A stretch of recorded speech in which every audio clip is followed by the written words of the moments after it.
todavía tengo más puertas abiertas ahí en la radio. Pronto estaremos inaugurando la cabina de grabación, de producción. Y bueno, Freddy quiere usar mi voz para hacer spot, para hacer muchas cosas que tenemos planeadas. Entonces es una bendición. Y el jueves pasado me dijo, hermano, porque estamos orando a Dios y ya el Señor nos ha inclinado bastante, entonces vamos a arrancar ya con una iglesia. Primeramente el Señor vamos a fundar ya una iglesia, pero estábamos buscando un lugar, entonces estábamos viendo a ver dónde, y sin decirle nada yo al gerente de la radio, sin decirle nada, él habló conmigo hace unos días y dijo, hermano, ¿qué anda batallando? Dice, inicie con una iglesia, inicie aquí en las instalaciones de La Voz, así de que aquí hay un salón de usos múltiples, arránquese aquí. Ya en la medida que vaya creciendo, entonces ya Dios dirá más adelante, pero empiece. Así de que es una bendición, la verdad, y estoy contento porque Dios está haciendo cosas maravillosas, así como también me gozo de que Dios está haciendo cosas también en ese lugar. Pastor, yo hablé con él cuando dijo, hermano, ya tenemos un lugar ya propio. Gloria a Dios, gloria a Dios. Amén.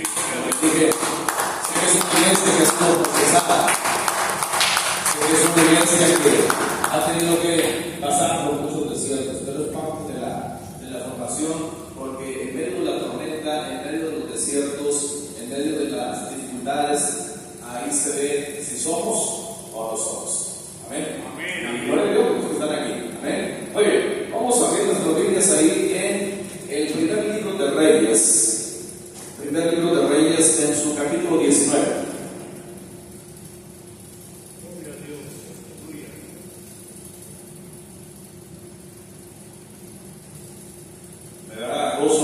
Y bueno, ya los capítulos de Carlos, y ahorita que estaba parado aquí, lo estaba yo mirando y me di cuenta que su ministerio está creciendo, ya está, ya tiene espacio de púlpito, ¿sí? Porque ya vi que está engordando. Y dicen que el pastor sin panza pues no da confianza, entonces es menester que Carlitos también tenga panza como cada uno de nosotros. Amén. Estamos saludables en el Señor. Y eso es una bendición. Le da gusto ver a Carlitos. Y qué bueno que siga adelante en el servicio del Señor. Muy bien, vamos a ver nuestros libros de dije, primer libro de Reyes, capítulo 19. Voy a leer el versículo 15 y 16. Versículo 15 y 16. Y de ahí nos vamos a brincar al versículo del 19 al 21. Amén. El tema que quiero tratar con ustedes este día, yo lo he titulado En busca de la unción. Amén. En busca de la unción. Así de que vamos a ponernos de pie en reverencia a la palabra. Primer libro de Reyes, capítulo 19, versículo 15 y 16. Usted me sigue con su vista y dice la palabra del Señor de la siguiente manera. Y le dijo Jehová, ve, vuélvete por tu camino por el desierto de Damasco, y llegarás y ungirás a Hazael por rey de Siria. A Jehú, hijo de Nimsi, ungirás por rey sobre Israel. Y a Eliseo, hijo de Safat, de Abel Mehola, ungirás para que sea profeta en tu lugar. Versículo 19. Partiendo él de allí, halló a Eliseo, hijo de Safat, que araba con 12 yuntas delante de sí, y él tenía la última. Y pasando Elías por delante de él, echó sobre él su manto. Entonces, dejando él los bueyes, vino corriendo en pos de Elías y dijo, te ruego que me dejes besar a mi padre y a mi madre, y luego te seguiré. Y él le dijo, ve, vuelve, ¿qué te he hecho yo? Y se volvió y tomó un par de bueyes y los mató. Y con el arado de los bueyes coció la carne y la dio al pueblo para que comiesen. Después se levantó y fue tras Elías y le servía. Dígalo fuerte, y le servía. Vamos a orar, Padre, gracias en el nombre de Jesús de Nazaret. Gracias por darme la oportunidad de estar una vez más en esta tu casa. Gracias, Señor, por este momento de alabanza, de adoración, Señor, de administración, Señor, si hemos hallado gracia delante de tus ojos, te ruego, Señor, que tomes este lugar, Dios mío. Yo reconozco mi dependencia de ti. Sé que sin ti no puedo hacer nada, sé que sin ti no soy nada. Por eso quiero pedirte que un milagro, Señor, y que nos hables, Señor, conforme a tu propósito, nos hables, Señor, a nuestro corazón, y podamos en esta tarde ser ministrados, ser tocados por tu Espíritu Santo, Dios mío. Y te pido, Señor, que te glorifiques de una manera tan preciosa como solo tú, Señor, lo sabes hacer, Dios mío. En el nombre de Jesús de Nazaret ponemos este tiempo en tus manos y te damos la gloria y la honra, Señor, en el nombre de Jesús. Amén y amén. ¿Puede ocupar su lugar, por favor? Dios, aleluya, santo. Entonces dije que el tema en esa tarde le he titulado En busca de la unción. Yo creo que el deseo de todo cristiano debería ser que Dios nos use. ¿Cuántos quieren que Dios nos use aquí? Yo creo que ese es el deseo, el anhelo de cada cristiano, el que Dios nos use. Cuando yo entiendo que Dios me salvó del mundo donde yo me encontraba, que Dios me salvó, Dios me limpió, Dios me regeneró, Dios me transformó, yo tengo que entender que porque Dios tiene un propósito para conmigo. Los que estamos aquí y aún los que no vinieron, Dios tiene un plan, Dios tiene un propósito para cada uno de nosotros. Amén, amén.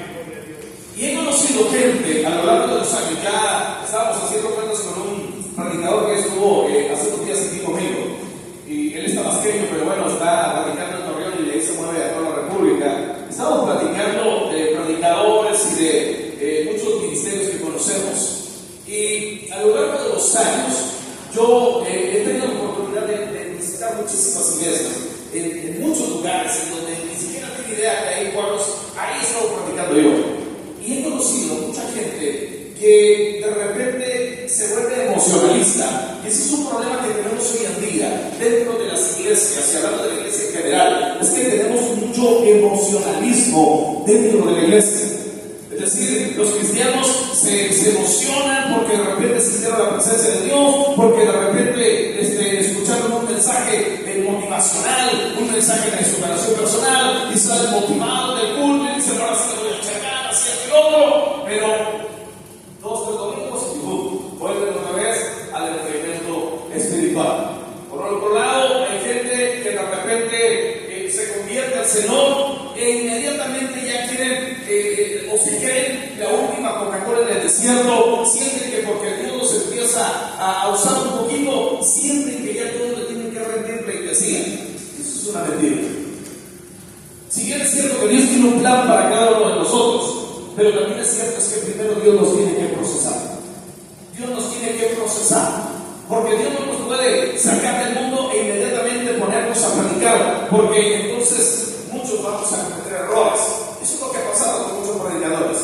A lo largo de los años he visto muchos predicadores, muchos ministerios que se levantaron, pero se levantaron con emoción, y cuando vinieron las pruebas, cuando vinieron las luchas, cuando vinieron las tentaciones, ahí los vemos tirados. Me encontré con evangelistas allá en Estados Unidos que se fueron para allá, como todos se van para allá, con un buen deseo, con un buen propósito, con ilusiones, ¿sí? Y muchos evangelistas llegaron allá creyendo que iban a evangelizar y que iban a sacudir a Estados Unidos con su ministerio, pero muchos de ellos se acercaron y me dijeron: Alberto, la verdad es que nosotros llegamos aquí como tú. Todos queríamos comernos a ramanadas a Estados Unidos, pero el sistema nos absorbió, y aquí estamos, calentando una banca cada 8 días. Y pastores que hablaban conmigo y me decían: Alberto, el problema que tenemos aquí en Estados Unidos es que todos tenemos que trabajar, porque los biles, los recibos hay que pagarlos, y la renta y esto, y es un mundo de nunca acabar, de estar pague. Muchos pastores son traileros y decían: llegamos el sábado en la noche, a veces a medianoche llegamos a la casa después de haber hecho algún viaje, y pues llegamos cansados, ya no tenemos tiempo de orar, ya no tenemos tiempo de estudiar la palabra, y en la mañana que tenemos los cultos, pues ahí le damos al pueblo cualquier cosa. Y vemos ministerios fríos, ministerios apagados, ministerios que ya colgaron el ministerio ahí, la unción la colgaron ahí porque ya no pudieron seguir adelante. Pero porque no hemos entendido que Dios nos tiene que procesar. está. Dice la Escritura que en uno de las peores épocas, de las peores etapas del pueblo de Israel, cuando Israel se había vuelto en pos de los Baales, cuando Israel se había vuelto en pos de las imágenes de acera, en medio de aquella atmósfera de idolatría, dice la Biblia que Dios se ve la necesidad de traer a un hombre de los montes de Galaad llamado Elías. Y Elías viene con una unción, con un llamado tremendo, que por su palabra llueve, por su palabra deja de llover, por su palabra cae fuego del cielo. Y vemos un ministerio de fuego tremendo en la vida de este hombre llamado Elías. Pero ya Dios, después de haber desarrollado gran parte de su ministerio, Dios tiene planes con Elías. Entonces Dios le da una última instrucción y le dice: vas a ungir a estas personas, a este pueblo vas a ungir por rey de Asiria, a este por rey de Israel. Pero a Eliseo, hijo de Abel Mehola, a él lo vas a ungir para que quede como profeta en tu lugar.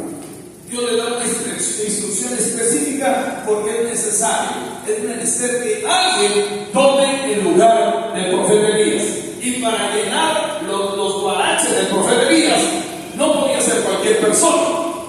Hoy en día muchos salen del instituto bíblico. Yo no digo que el instituto bíblico sea malo, está bien, si usted puede estudiar, es genial.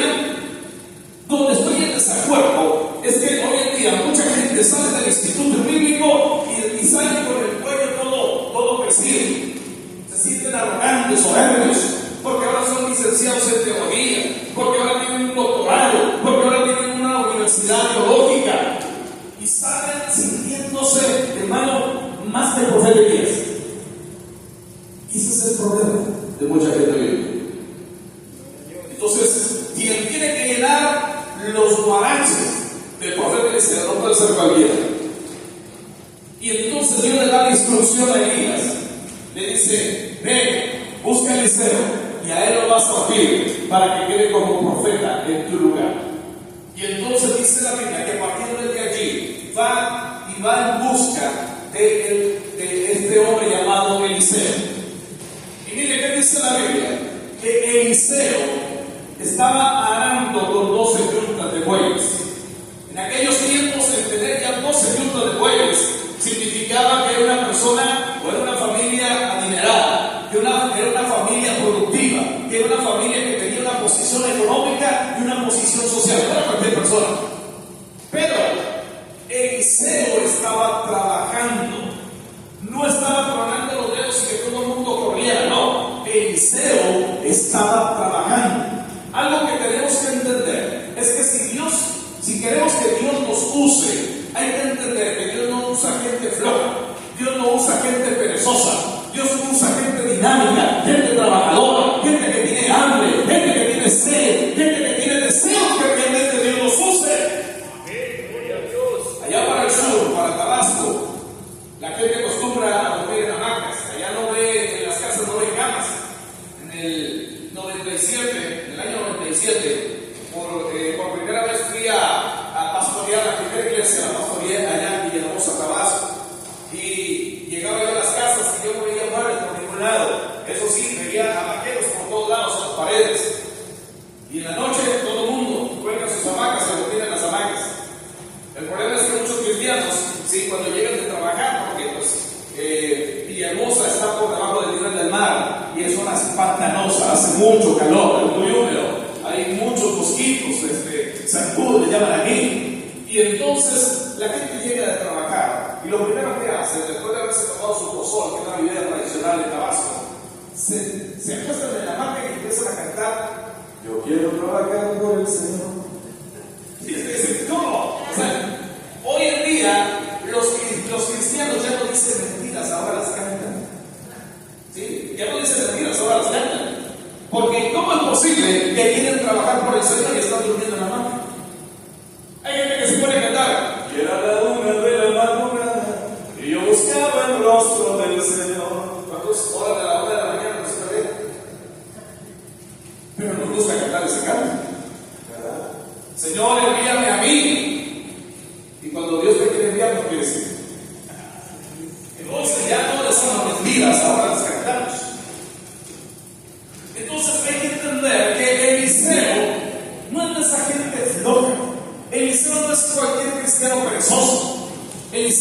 cristiano que está trabajando, es una persona dinámica. Él entiende que hay que echarle ganas, que hay que esforzarse, que hay que pagar un precio, porque para que Dios te salve no te cuesta nada. Alguien dijo por ahí, la salvación de Dios es tan cara, pero tan cara, que solamente gratis la podemos recibir. Por ser salvos no tenemos que hacer absolutamente nada, pero si quieres que Dios te use, ahí sí hay que pagar un precio. Si queremos ser usados por Dios, ahí sí hay que pagar un precio. Para ser salvos es gratis, pero para que Dios te use, sí hay que pagar un precio. Y tenemos que ser procesados. Dice la Biblia que viene Elías, se quita su manto, lo echa sobre la vida de Eliseo, y Eliseo entiende, Eliseo sabe que Dios le está haciendo un llamado. Algo que tú tienes que saber es que Dios te ha hecho un llamado. El problema es que como estamos durmiendo, no hemos descubierto a qué Dios me llamó. Pero aquí puede haber evangelistas, aquí puede haber pastores, aquí puede haber maestros, aquí puede haber profetas, pero están durmiendo. ¿Por qué? Porque no se han dado la tarea de preguntarle al Señor para qué me llamaste. Dios no te llamó para que estés calentando solamente una silla cada 8 días. Dios te llamó porque quiere usar tu vida. Dios te salvó a mí porque a través de ti quiere salvar a mucha gente. Yo lo entendí desde que me convertí. Por eso un día yo le dije al Señor, si cuando le serví al diablo le serví bien, a ti te voy a servir mucho mejor. Gloria a Dios, aleluya. Porque entendí que Él me salvó para que yo le sirviera. Y yo escuché una voz hace más de 30 años. Yo escuché la voz que me dijo: yo te he llamado para que seas evangelista. Yo no sabía qué era eso, porque ni siquiera sabía que había una Biblia que era llamada la palabra de Dios. Pero Dios un día me dijo: yo te he llamado para que seas evangelista. Aleluya, gloria a Yo Dios. entendí que Él me había salvado, porque a través de mí quería salvar a muchas personas.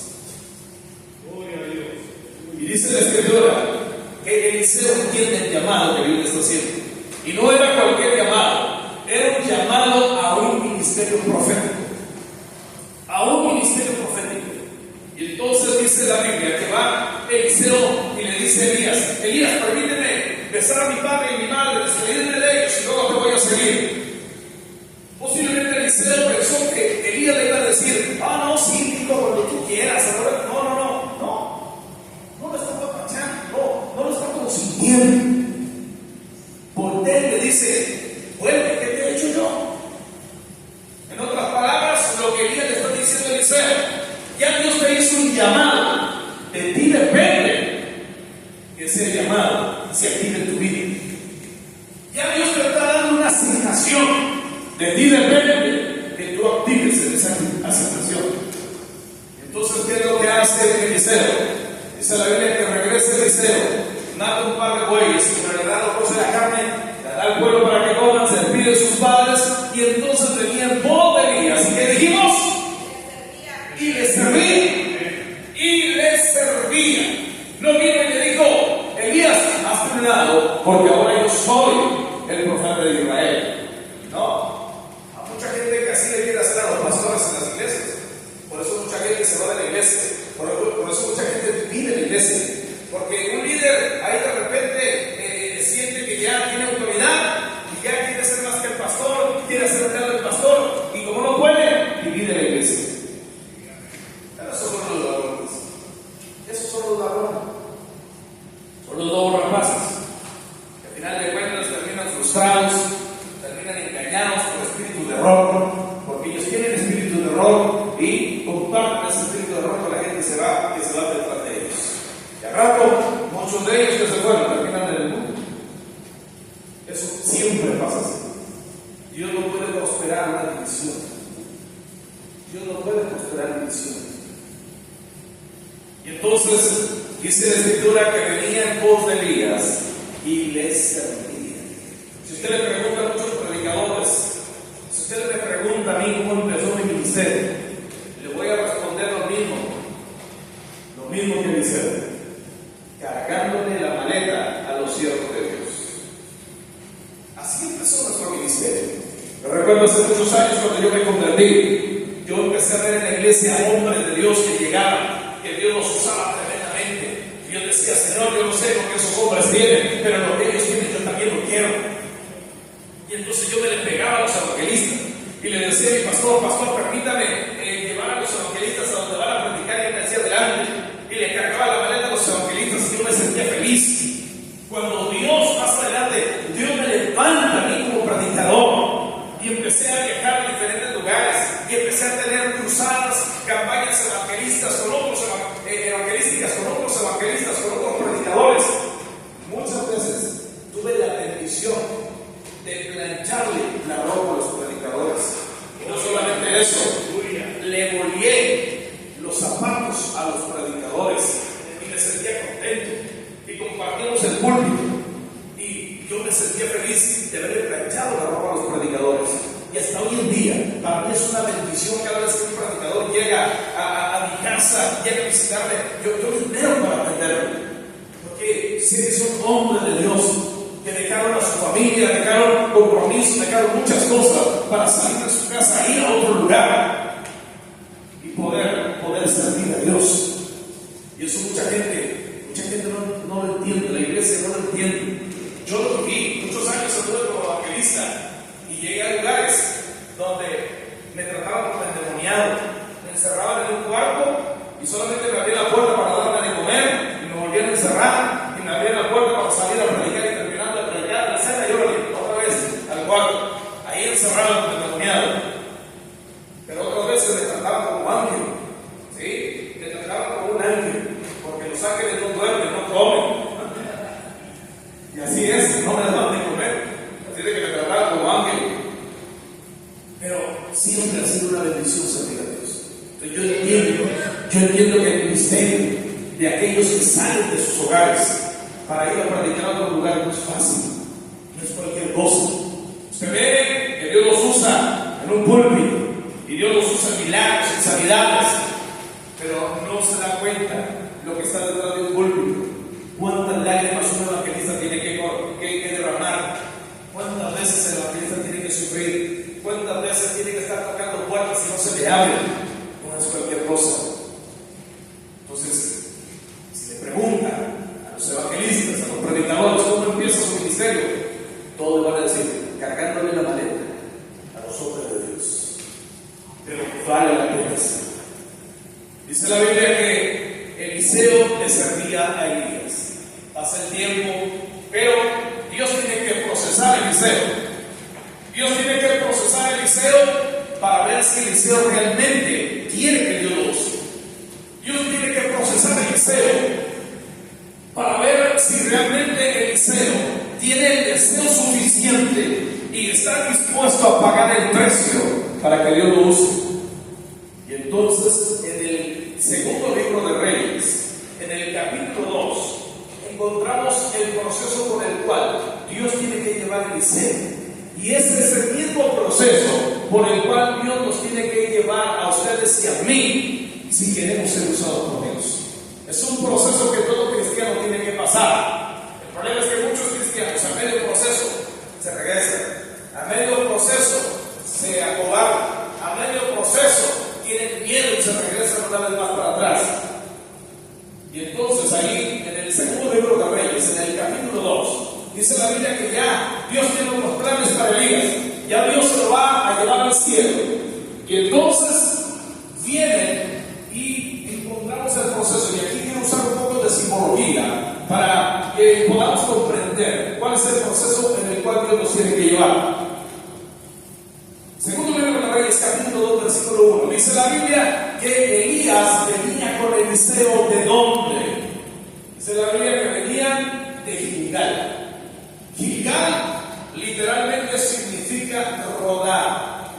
Gilgal significa o representa el mundo. Antes de conocer a Cristo, la mayoría de los que estamos aquí, porque algunos nacieron en cuna evangélica, aunque nada más era la cuna, era cristiana, ¿no? Pero bueno, el asunto es que muchos quizás no han conocido el mundo, pero la mayoría de los que estamos aquí venimos de Gilgal, venimos del mundo del pecado. Estábamos rodando a causa del pecado. Y el corito del hermano Chente dice: una piedra en el camino me enseñó que mi destino era ¿qué? ¿Ya ven cuáles son los pecadores? ¿Ya lo ven? ¿Siguen escuchando los de Chente?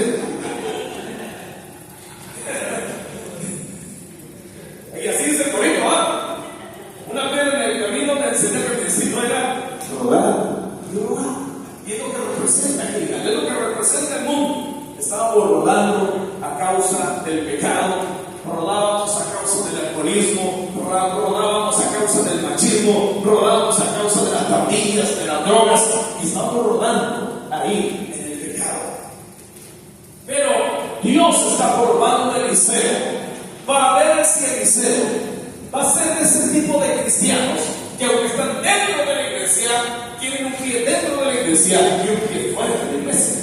Porque ese es otro de los problemas que tenemos en el cristianismo, que hay cristianos que el domingo se dan golpes de pecho, pero el lunes continúan en pecado. Hay un canto de Luis Mellado que dice: fuiste a la iglesia el domingo pasado, pero cuando el lunes llegó, vivías en pecado. Esa es la vida de muchos cristianos hoy en día. El domingo se dan golpes de pecho y el lunes nadie sabe que es cristiano. ¿Por qué? Porque su vida es igual a la de afuera. Entonces Dios está probando a Eliseo para ver si Eliseo va a ser ese tipo de cristianos, con un pie dentro de la iglesia y con un pie fuera de la iglesia. Y entonces viene Elías y le dice a Eliseo: Eliseo, queda tranquilidad, porque Jehová me ha enviado a Betel. Pero Eliseo no es de ese tipo de cristianos fríos. Eliseo no es de ese tipo de cristianos mundanos. Y viene y le dice a Elías: vive Jehová y vive tu alma, que no te dejaré. Bendito sea el Señor. Gloria a Dios. Y entonces deciden a Betel. ¿Y qué significa Betel? ¿Qué representa Betel? Hay que recordar ahí en Génesis que dice la Biblia que había un hombre, era un hombre terrible. Era un ladrón, era un estafador, era un engañador, era un mentiroso, tremendo. Su nombre, Jacob. Jacob era un hombre terrible. Fue capaz de robarle la bendición patriarcal a su hermano, le compró la primogenitura, o se la robó con engaños. Era un hombre terrible, pero también era un hombre cobarde, porque cuando Esaú, su hermano, quiere matarlo, él sale huyendo como un cobarde, porque así son los cobardes. No enfrentan los problemas, huyen de los problemas. Y entonces sale huyendo Jacob, y mientras él va huyendo como un cobarde, dice la Biblia que llega a un lugar y se quedó dormido.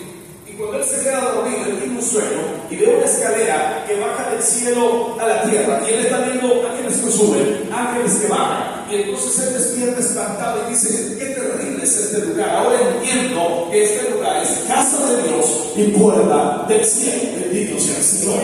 Y ahí, en ese lugar llamado Betel, la vida de Jacob da un cambio tremendo. Porque Betel es un cambio de vida, es transformación. Cuando usted y yo veníamos rodando de Gilgal por causa del pecado, un día Cristo nos alcanzó ahí en Betel y nuestra vida fue transformada, nuestra vida fue cambiada, nuestra vida fue regenerada. Bendito sea el Señor. Ahí en Betel es un lugar de transformación. Ahí entregamos nuestro corazón a Cristo, ahí entregamos nuestra vida a Dios. Y la vida de Jacob da un cambio tremendo. Pero desafortunadamente, aunque Betel es bendición, porque ahí conocimos al Señor, el problema que tenemos en Betel es que ahí en Betel muchos cristianos se volvieron conformistas. Es decir, hay gente que tiene años siendo cristianos, años siendo creyentes, y siguen calentando una silla cada 8 días. Años de cristianos y no se ha ganado una sola alma en toda su vida de cristianos. Ni un alma se han salvado a través de su vida. ¿Por qué? Porque muchos se volvieron conformistas. El problema que tenemos hoy en día con la iglesia en general es que estamos encerrados en 4 paredes. Hoy muchas iglesias tienen congresos proféticos, apostólicos, seminarios, discipulados, un montón de cosas, pero solamente estamos engordando a la iglesia, porque allá afuera la gente sigue cayendo en el infierno, la gente sigue muriendo y se están yendo a una eternidad sin Cristo, porque la iglesia sigue encerrada en 4 paredes. Nos hemos vuelto consumidores de la gloria de Dios y no estamos siendo productores de la gloria de Dios. Consumimos la gloria de Dios, es decir, yo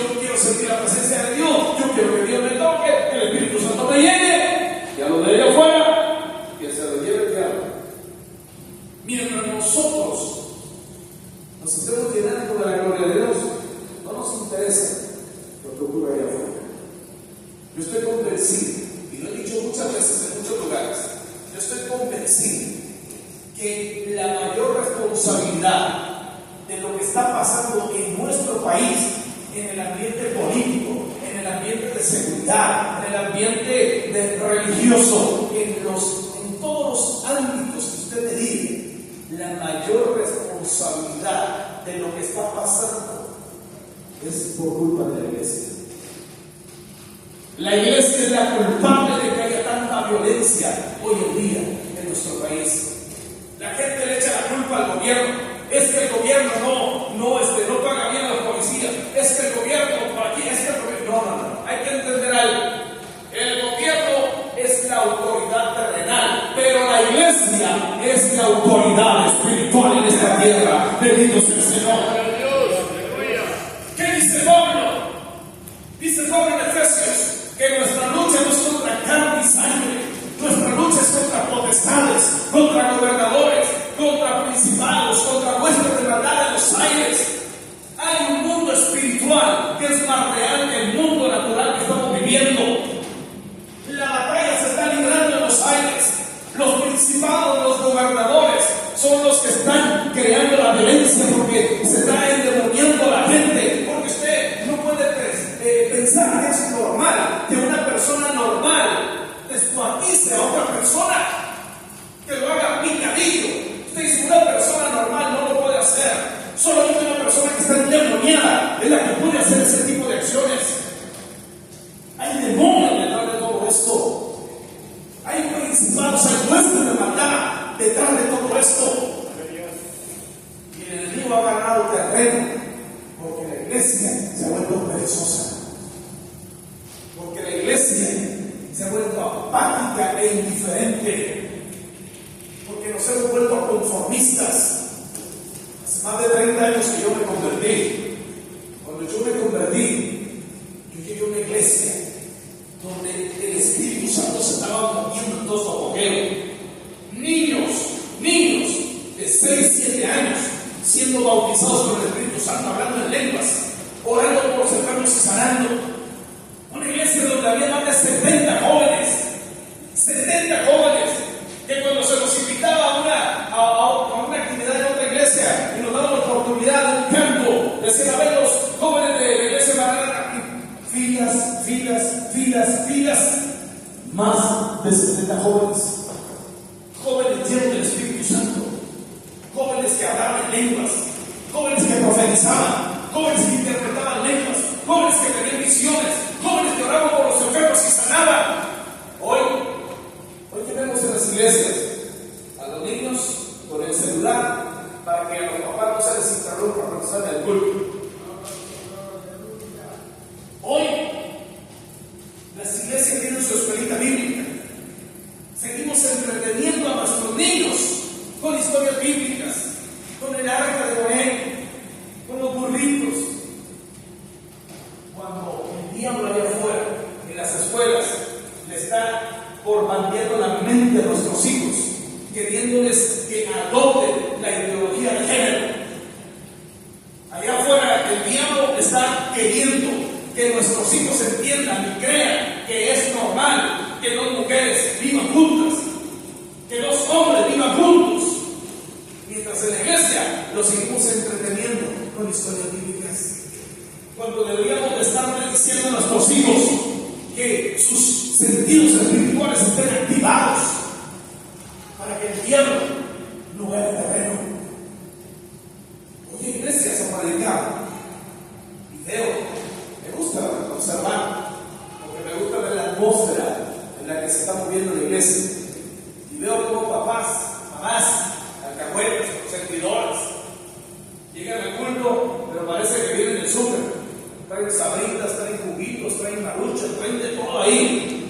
Y ahí están los niños, comen. Y no escuchan la palabra de Dios. Entonces, perdón si estoy tocando la llaga, pero se tenía que decir seguir. Y ya saben cómo predico, ¿para qué me invitan? Aleluya. Amén. Gloria al Señor, aleluya. Y no creo que esto lo digo por ustedes.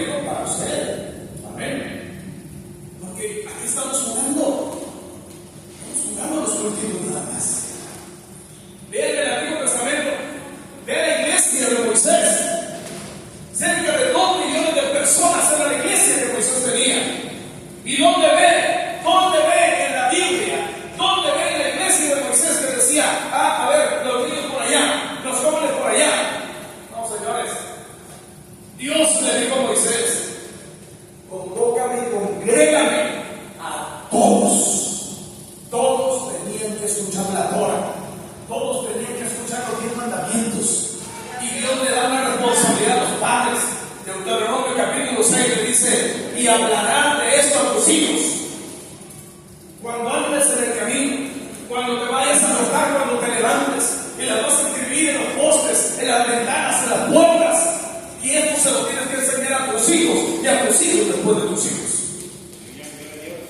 Nosotros hemos unido a la iglesia, nosotros hemos fracturado a la iglesia, pero el modelo principal no era así. Vea la iglesia primitiva, vea la iglesia primitiva. ¿En qué momento la Biblia dice que la iglesia primitiva tenía culto de niños? Yo no digo que eso sea malo, cierto, la función está bien, pero la realidad es que no funciona, porque tenemos un diseño bíblico. Tenemos un diseño bíblico. Y hoy estamos en una guerra encarnizada. El diablo sabe que le queda poco tiempo y está buscando la forma de llevarse al infierno a lo más que se pueda. Y la iglesia sigue durmiendo. La iglesia está carente de poder. La iglesia está a falta de autoridad. Se endemonia alguien en el culto y no sale un endemoniado, sale un pez. Porque no hay poder en la iglesia, no hay autoridad en la iglesia. Es posible que sigamos así. ¿Por qué? Porque nos hemos vuelto conformistas, iglesia. Nos hemos vuelto conformistas, nos quedamos en Betel. Sí, llegamos a Betel, gloria a Dios por eso, pero no podemos seguir ahí. Tenemos que avanzar. Eliseo entiende que él tiene que avanzar, porque él va en busca de la opción. Él sabe que Dios tiene algo más grande para él. Y entonces viene Elías y le dice a Eliseo: Eliseo, quédate en Betel, porque Jehová me ha enviado a Jericó. Pero Eliseo no es ninguno de esos conformistas y dice: vive Jehová y vive tú, alma, que no te dejaré. Y entonces decirle a Jericó. ¿Qué significa? ¿Qué significa Jericó?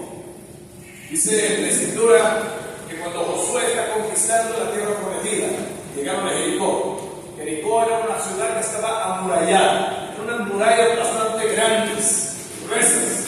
Dice la Biblia que Jericó estaba cerrada, bien cerrada. Nadie podía entrar, nadie podía salir. ¿Qué significa la guerra espiritual? ¿Qué significa Jericó en la guerra espiritual? Jericó significa, representa la guerra espiritual. La iglesia tiene que entender que tenemos un enemigo que anda como león rugiente, pero también entendemos que con nosotros está el león de la tribu de Judá. Bendito sea el Señor. Aleluya. No estamos solos en esta batalla, no estamos solos en esta batalla. Y Jesús dijo: he aquí os doy autoridad para hollar serpientes y escorpiones y sobre toda fuerza del enemigo, y nada os dañará. Pero hoy en día tenemos cristianos cobardes, tenemos cristianos miedosos. Si supiera la cantidad de casas que he tenido que ir a orar, porque en las casas de los cristianos se ven sombras, se mueven cosas, se oyen cosas, les caen los pies y no es la suegra. Y a muchas casas de cristianos he tenido que ir a sacar esos chamucos, a esos espíritus chocarreros que era la bruja del 71. Yo digo: ¿por qué los cristianos no lo hacen? ¿Por qué tiene que ir el pastor? ¿Por qué tiene que ir el evangelista? ¿Por qué tiene que ir el predicador? Porque ellos creen que no tienen autoridad. Y es que no es que tengas autoridad, es que no crees que tienes autoridad. Gloria a Dios. En Veracruz hay casas que están vacías, han sido abandonadas, porque los demonios se han sacado fuera de la familia. Yo digo: ¿cómo es posible que me regalen una de esas casas? Yo voy y echo fuera esos demonios, porque es mi casa. ¿Cómo voy a permitir que en mi casa estén esos demonios? Pero eso pasa porque no tenemos autoridad. ¿Por qué? Porque nos hemos vuelto fríos y diferentes. Y los demonios hacen de la suya. Hay que entender que estamos en una batalla.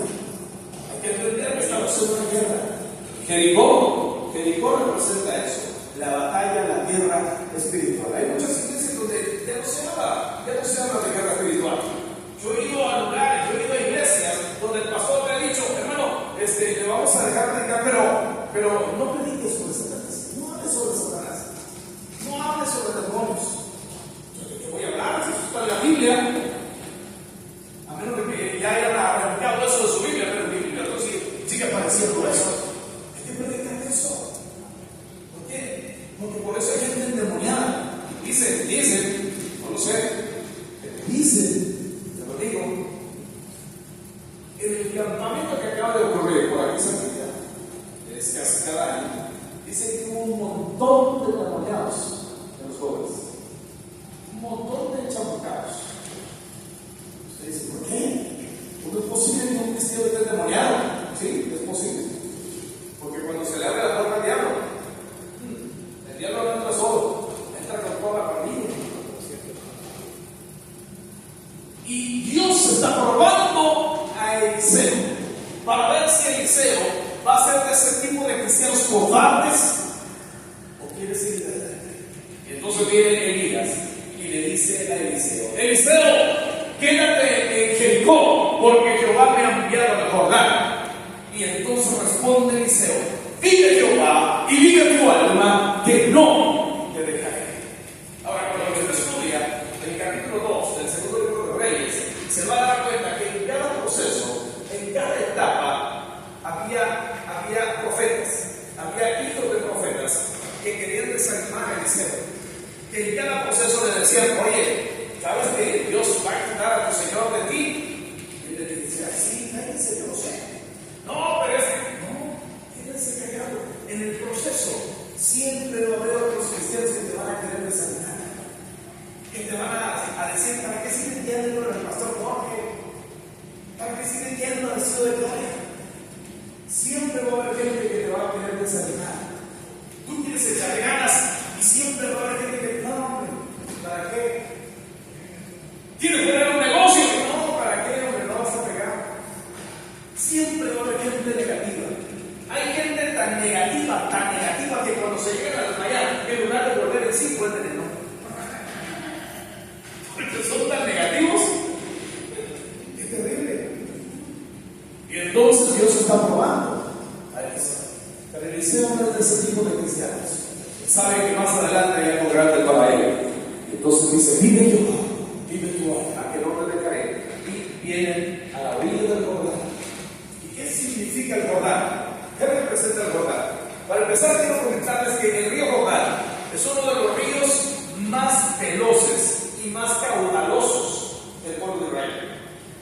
El río Jordán recorre 320 kilómetros desde donde nace hasta donde desemboca, sin contar el mar Muerto. ¿Dónde nace el río Jordán? El río Jordán nace a los pies del monte Hermón. Monte Hermón tiene una altura de aproximadamente 3.000 metros de altura sobre el nivel del mar. Es decir, es tanta la altura del monte Hermón que cae tanto rocío que ahí, a los pies del monte Hermón, nace el río Jordán. Por eso cuando usted lee el salmo que dice: como el rocío de Hermón que desciende sobre los montes de Sión. ¿Por qué? Porque geográficamente está tan alto que desciende tanto rocío, absorbe tanto rocío del cielo, que comparte con los demás montes, que ahí nace el río Jordán. Ahora bien, escucha esto. Los ríos para los países que estaban alrededor de Israel, los países que vivían alrededor de Israel, que eran idólatras, los ríos eran considerados como algo sagrado. Por ejemplo, Habana y Farfar, ríos de Damasco, para Siria, eran considerados como algo sagrado. Y para Israel, el río Jordán no era considerado como algo sagrado. Para Israel, el río Jordán era más bien la barrera que se tenía que cruzar para entrar a la tierra que fluye leche y miel. Era la barrera que se tenía que cruzar para entrar a la tierra que Dios les había prometido. Pero para nosotros, ¿qué simboliza? ¿Qué significa el río Jordán? Bueno, quiero recordarles que ahí en el río Jordán, hace poco más de 2000 años, había un hombre llamado Juanito. Y Juanito estaba bautizando. Y entonces un día se le acercan y le preguntan: Juanito, ¿tú eres el Cristo? Y Juanito dice: no, Yo no soy el Cristo, pero el que viene detrás de mí es más poderoso que yo, el cual no soy digno de desatar la sandalia de sus zapatos. Él, su nombre Jesús, Él los va a bautizar con Espíritu Santo y fuego. ¡Aleluya!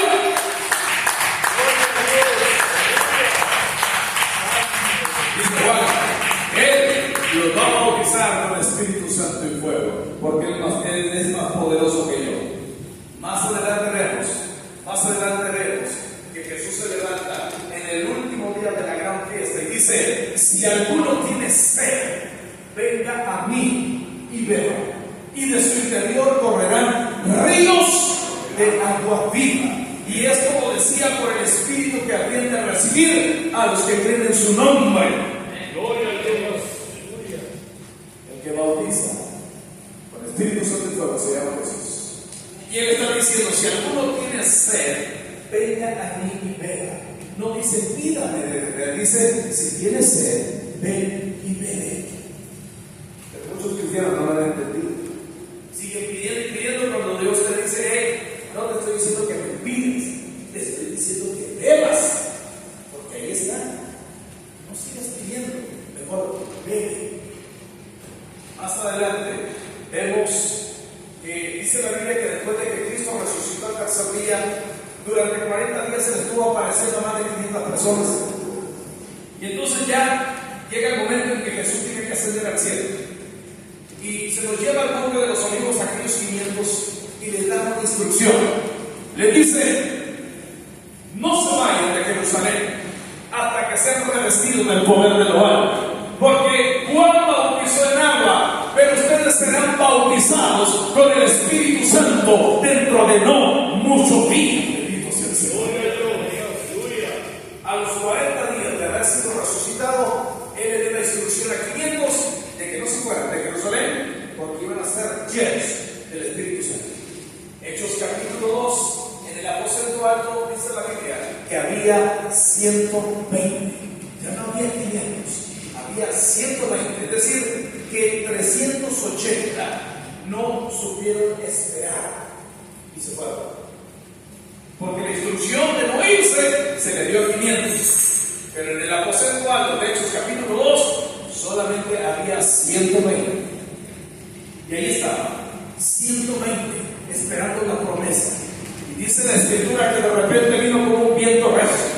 Y entonces el Espíritu Santo llegó y empezaron a hablar en lengua y empezaron a profetizar y empezó a suceder algo sobrenatural en aquel lugar. Bendito sea el Señor, de tal forma que la gente pasaba y decía: estos están borrachos, estos están locos, estos no sé qué les pasa. Y se levanta un Pedro lleno del Espíritu Santo y dice: momento, señores, esto no es lo que ustedes piensan, porque son las 9 de la mañana y estos no están borrachos, sino que es lo que profetizó Joel, que en los postreros días dijo Dios: derramaré de mi Espíritu Santo sobre toda carne, y vería visiones, y profetizaría, y tendría sueños. Bendito sea el Señor. Hoy se cumplió esto. ¡Aleluya!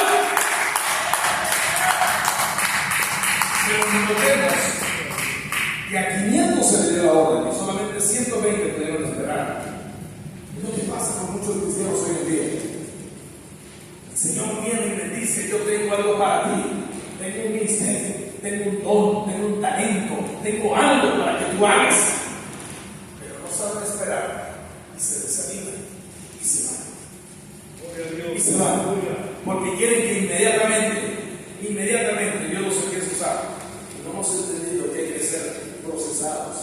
Muchos quieren ser aceite para ungir a muchos y bendecirlos, pero no puedes ser aceite si primero no eres olivo.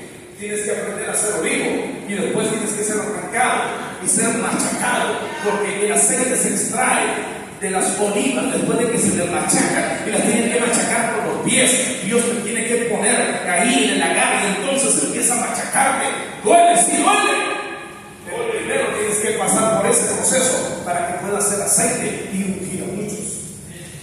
Muchos quieren ser pan para andar, quieren ser pan para alimentar a muchos, pero no puedes ser pan si primero no eres trigo. Tienes que aprender a ser trigo para que después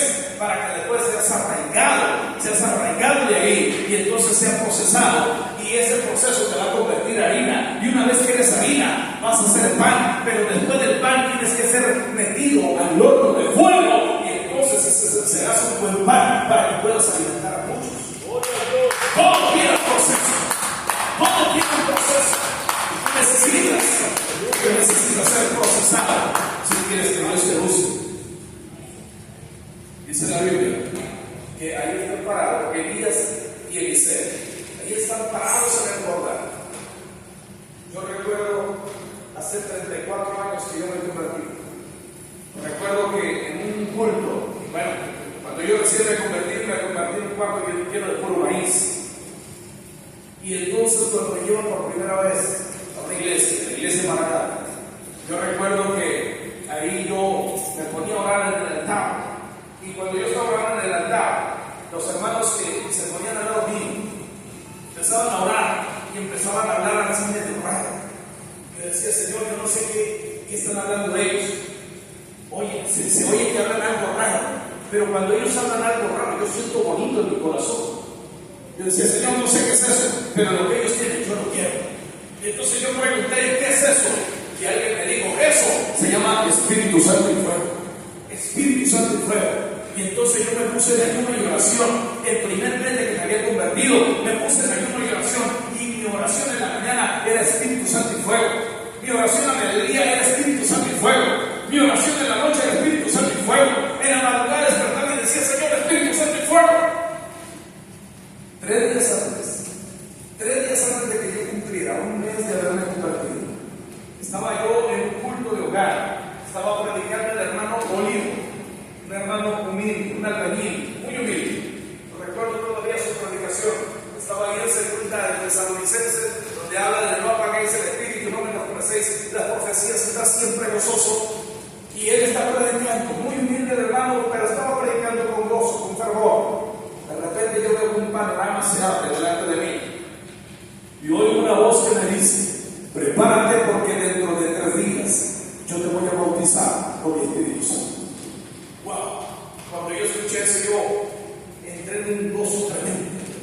Terminó el culto, me le acerqué a un policía, me le acerqué a un diácono de la iglesia y entonces le dije, hermano, fíjese que escuché esto y esto otro. Aquel diácono se me quedó mirando de cabeza a los pies, de los pies a la cabeza, y me dijo, ¿tú bautizado por el Espíritu Santo? No. Me dijo, yo tengo 20 años pidiéndolo y todavía no llega. Y tú, me dijo, apenas vas comenzando. Imagínense. Vine con el varón que me ganó para Cristo y le dije, escuché esto. El varón me dio unas palmaditas en la espalda y me dijo, gloria a Dios, sigue orando, sigue orando.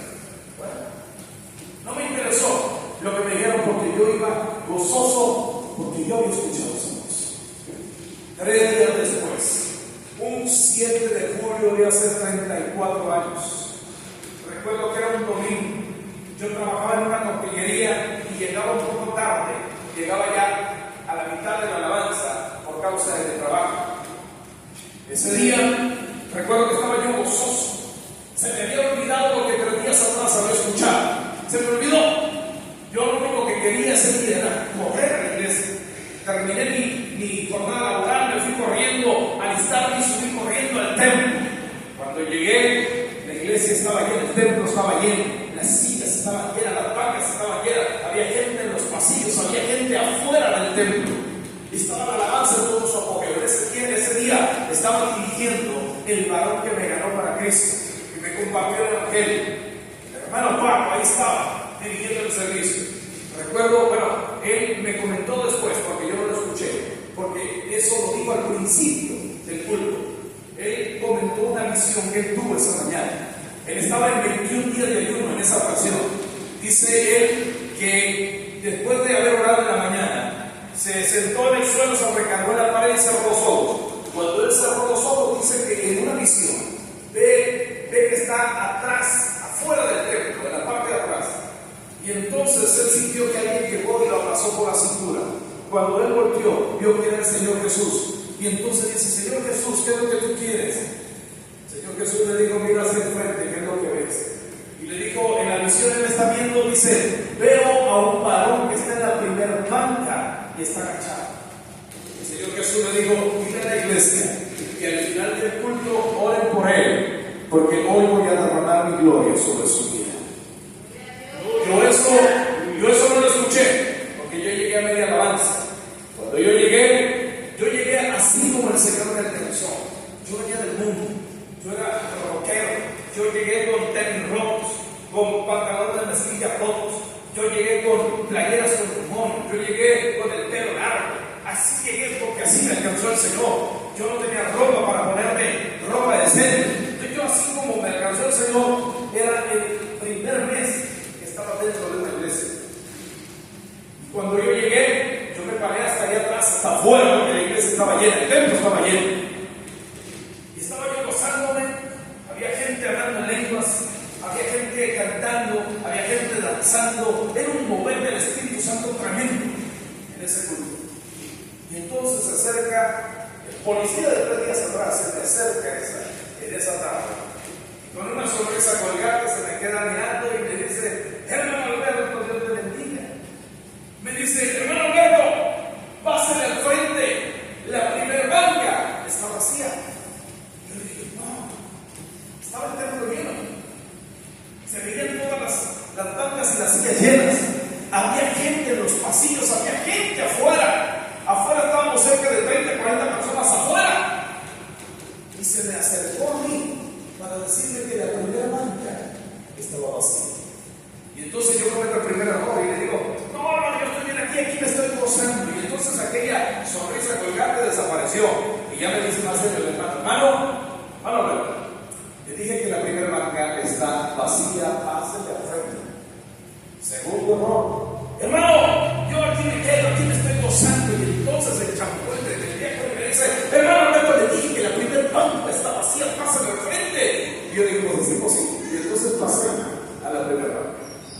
Increíble, todo el templo lleno, pero la primera banca estaba vacía. Vine, seguí gozándome, vino la predicación. Al final de la predicación, el predicador dijo: vamos a orar por ella, vamos a orar.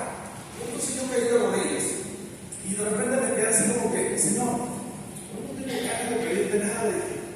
No tengo ganas de pedirte nada. Y entonces me acordé de algo. Le dije: Señor, hoy estoy cumpliendo un mes de que tú me salvaste. Estoy cumpliendo un mes de que te conocí. Y quiero darle gracias por eso. Y empecé a darle gracias a Dios porque tenía un mes de que me había salvado. Y mientras yo estoy adorando al Señor y le estoy dando gracias, de repente yo sentí que del cielo empezó a caer un fuego sobre mí. Empezó a caer un fuego que me empezó a cubrir desde la cabeza a los pies. Y entonces empecé a sentir un fuego tremendo. Y empecé a llorar. Yo dije: Señor, wow, es hermoso lo que estoy sintiendo. ¿Qué es esto? ¿Qué es esto? Y de repente empecé a sentir que mi corazón se estaba llenando de gozo. Había un gozo tremendo en mi corazón. Y de repente mi lengua se empezó a trabar. Mi mandíbula se trabó. Y yo estoy llorando y yo no podía hablar. Yo decía: Señor, ¿qué pasa? Yo decía en mi mente: Señor, ¿qué pasa? No sé qué está pasando, pero yo estoy sintiendo algo bien bonito. Yo le decía: Señor, gracias. Pero en la medida que el fuego estaba llegando a mi vida, yo pensé que le dije: Señor, yo tengo que hablar, porque si no mi corazón no va a alimentarme tanto gozo. Hice un esfuerzo y empecé a hablar. Y cuando estoy hablando me llevé una sorpresa, porque ya no estaba hablando en español. No, estaban fluyendo las lenguas, El Espíritu Santo me estaba bautizando. El Espíritu Santo me estaba bautizando. Me estaba llenando de fuego, me estaba llenando de su presencia. ¡Aleluya! ¡Gloria a Dios! ¿Sabe qué? Yo no sé cuánto tiempo pasé ahí hablando en lenguas, de rodillas. El culto empezaba a las 3 de la tarde. Cuando yo me levanté de ahí, estaba todo apagado, las luces estaban apagadas. Solamente estaba yo ahí, estaba ya oscuro, eran cerca de las 12 de la noche. Yo me levanté y solamente había 2 personas esperando que el varón que me ganó para Cristo y el pastor. Y entonces vine corriendo con el varón que me ganó para Cristo, lo abracé y le dije: Paco, ya lo tengo. Me dijo: gloria a Dios. Vine con el pastor y le dije: hermano, yo quiero bajar a las aguas, quiero que me bauticen en el agua. El pastor dijo: bueno, dentro de 8 días tenemos bautizos. Me dijo: hay varios hermanos que se van a bautizar. Y bueno, pues yo te voy a ordenar. Dijo: mira, que una vez Felipe fue llevado por el Espíritu a otro lado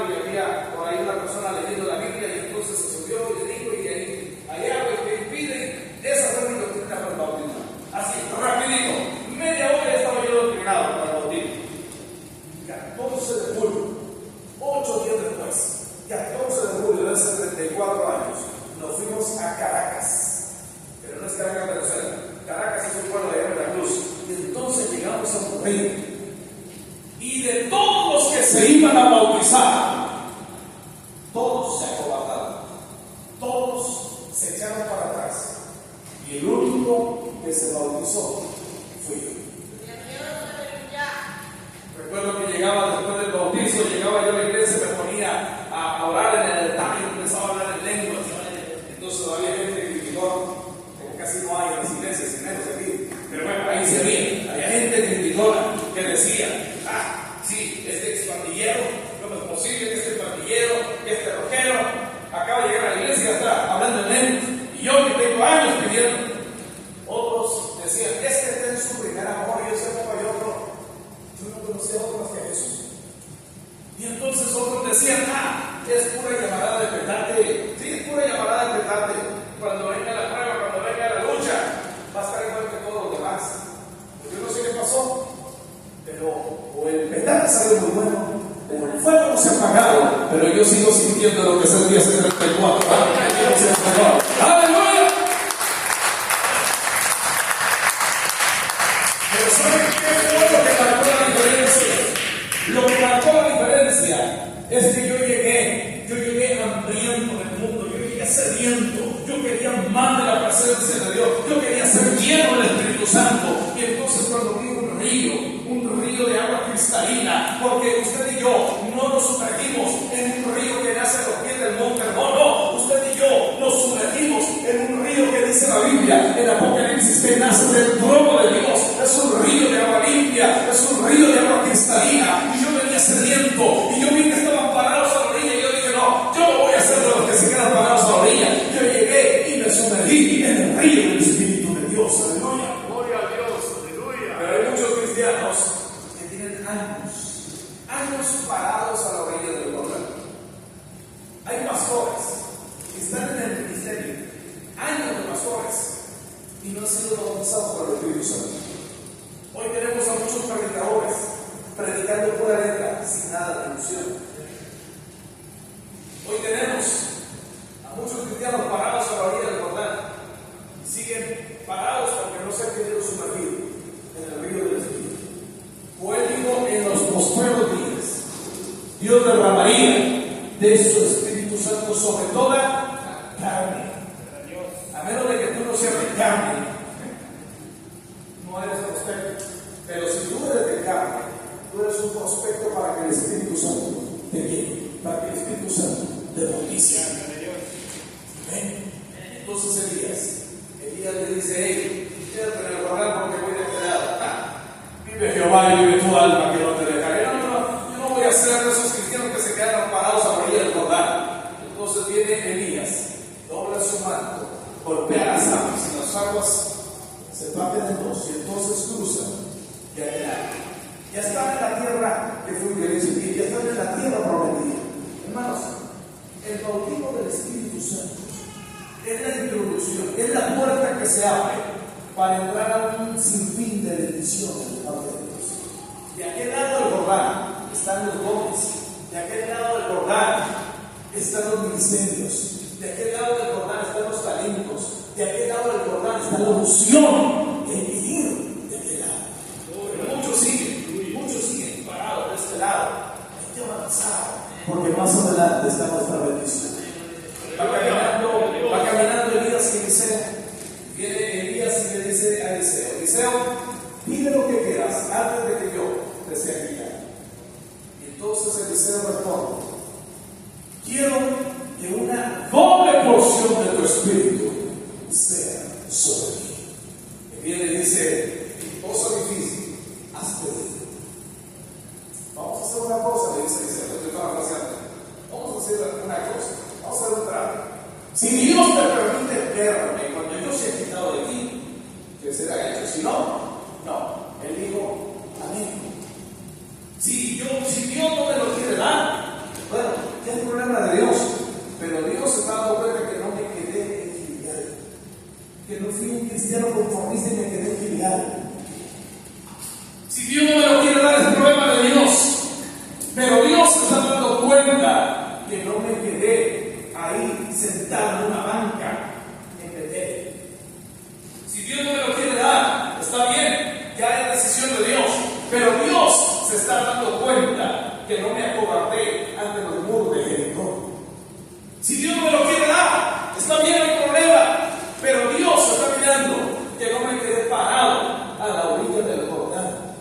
Si Dios no me lo quiere dar, está bien, pero Dios está viendo que yo me esforcé. Hermano, yo no sé cuántos años tiene de cristiano, 1 año, 2 años, 5 años, 20 años, no lo sé. Pero lo que sí te digo este día es que tienes que hacer que valga la pena tu vida de cristiano. Que no sea una pérdida de tiempo. No venimos a la iglesia a perder tiempo. Haz que valga la pena tu vida de cristiano. Que cuando llegues a la presencia del Señor y te diga el Señor, te di un talento, te di un don, te di un ministerio, ¿qué hiciste de él? Es que lo enterré. No. Señor, me salvaste de mí, pero a través de mí, tú salvaste a muchos más.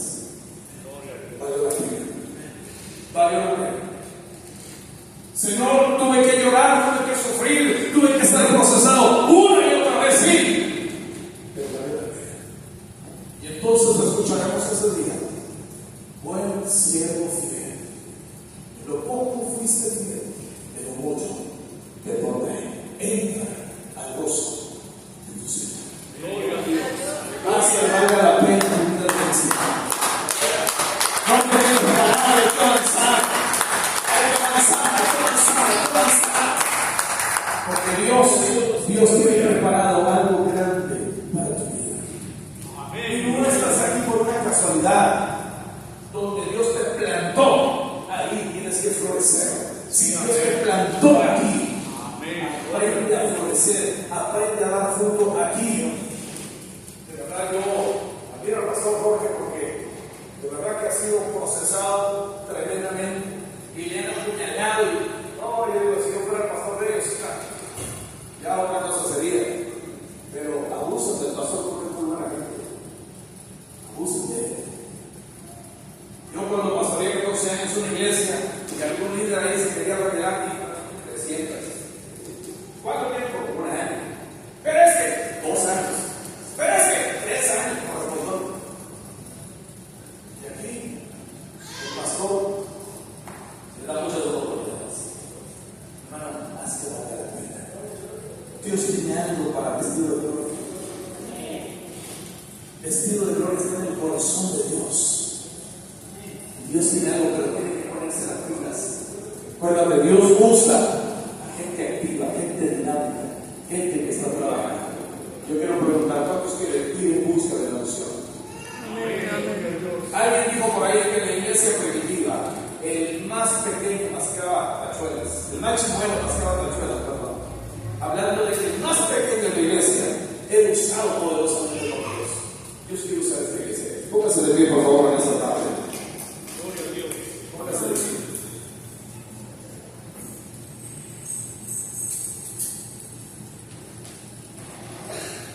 Ya Dios te salvó.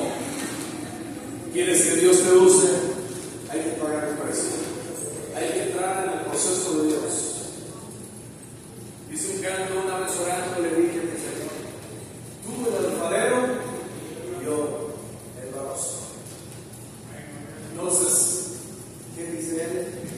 Me dijo, no me gustas, te voy a quebrantar, pero en un vaso te voy a transformar.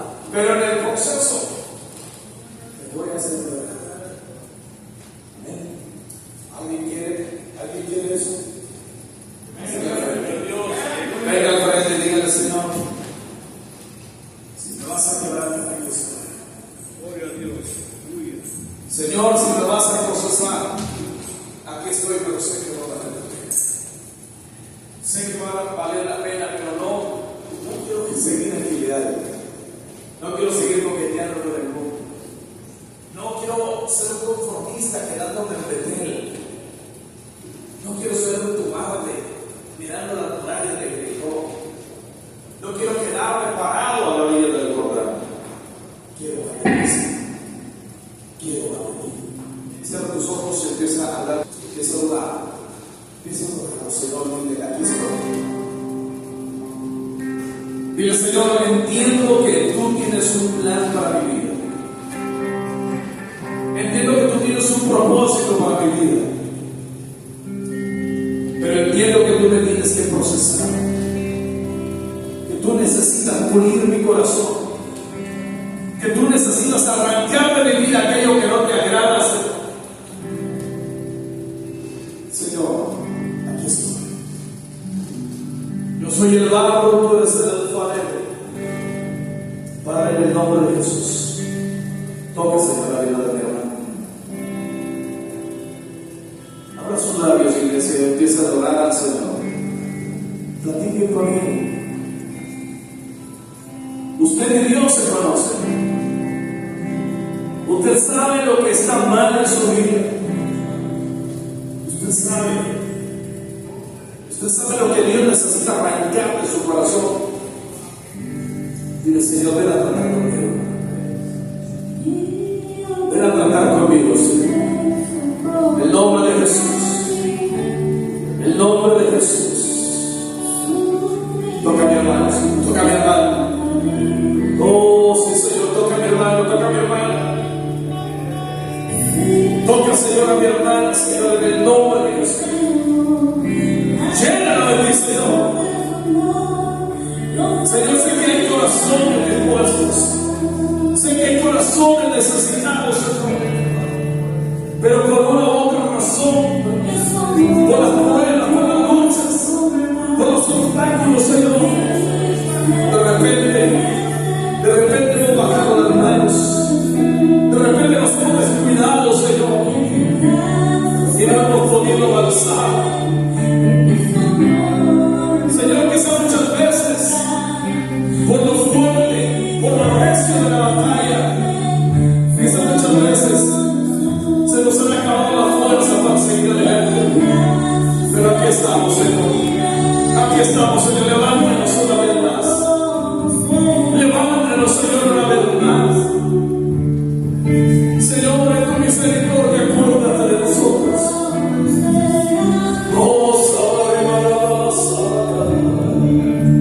oh, Sabare, aquí, Marababa. Toca, Señor, la vida de este varón. Señor, sé que hay cosas, Dios mío, que tienes que tratar con él. Hay cosas, Dios mío, que tienes que quitar de su corazón. Señor, tócalo. Tócalo, Señor. Cometemos errores, Señor, sí lo cometemos. Una y otra vez cometemos errores.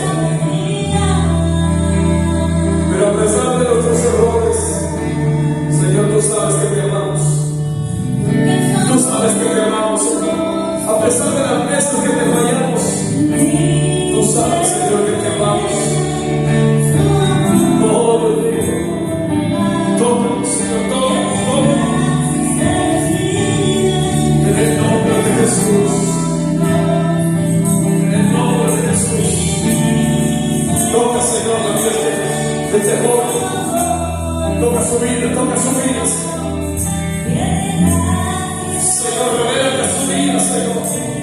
Que Él pueda sentir tu gloria, que Él pueda sentir tu presencia, que tú eres real, tú eres real, tú eres real, Señor. Revélate su vida. Abrázalo, Dios. Abrázalo, Señor. Que pueda sentir tu amor, que pueda sentir cuando lo hagas, Señor. Ay, ay, ay, Señor.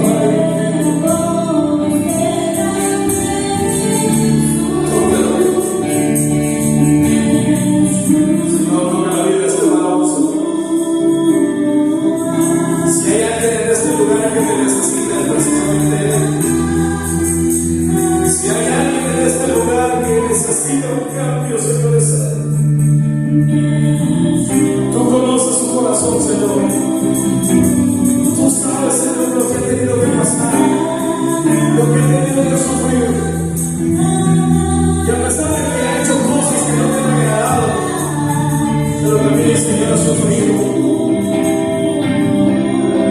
Señor, desde muy pequeño, Él ha tenido que sufrir. Muchas veces cuando el niño ha visto, ha tenido que llorarse, porque hay un vacío, Señor, que solamente tú puedes llenar. Abrázalo, Señor. Tócalo, Señor. Toca su corazón. Que pueda sentir, que pueda experimentar que tú eres un Dios real. Un Dios real como el aire que estamos respirando. Tú eres un Dios real, Señor. Y tú eres un Dios poderoso. Que puedes cambiar su vida. Que puedes transformar su vida, Señor. En el nombre de Jesús. En el nombre de Jesús. Toca más tu corazón, Señor. Que pueda sentir, Señor, cuando lo hagas. Señor, las veces que he estado a punto de morir, lo has librado. Señor, ¿por qué lo amas? ¿Por qué lo amas, Señor? Tócalo, tócalo. Yo sé que tú estás ahí, Señor. Yo sé que tú estás ahí, Dios mío. Revélate a su vida, Señor. Revélate, Señor, a su vida. Oh, sí, Señor, gracias. Levanta sus manos un momento y ora al Señor. Dile, Señor, yo quiero que tú me uses. Dile, Señor, yo quiero que tú me toques. Dile, Señor, si en algo te sirve mi vida, que estás, Señor.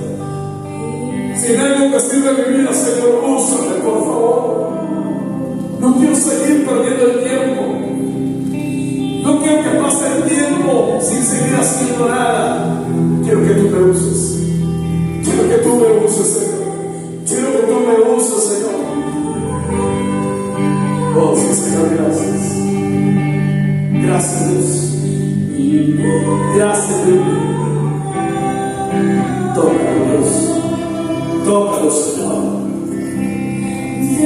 Toca su corazón. Llénalo de ti, Señor. Llénalo de ti, Señor. Llénalo de ti, Señor. Necesitamos de ti, Señor. Anhelamos tu presencia. Anhelamos, Señor, tu presencia. Anhelamos, Señor, tu presencia. Llénalo de ti. Usa, Señor, nuestras manos. Usa, Señor, nuestra boca. Usa, Señor, todo nuestro ser. Queremos ver tu gloria. Queremos ver tu gloria, Señor. Que la gente te vea. Que la gente te vea a ti a través de nosotros. Oh, sí, Señor. Llénalo, Señor, gracias. Gracias, Señor.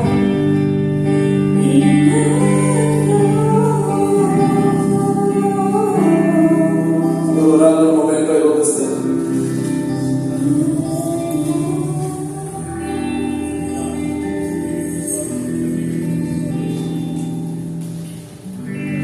Gloria a Dios. No deje de adorarle, aleluya. No deje de glorificar su nombre, aleluya. Aquí está la presencia del Señor. Gracias, Padre, por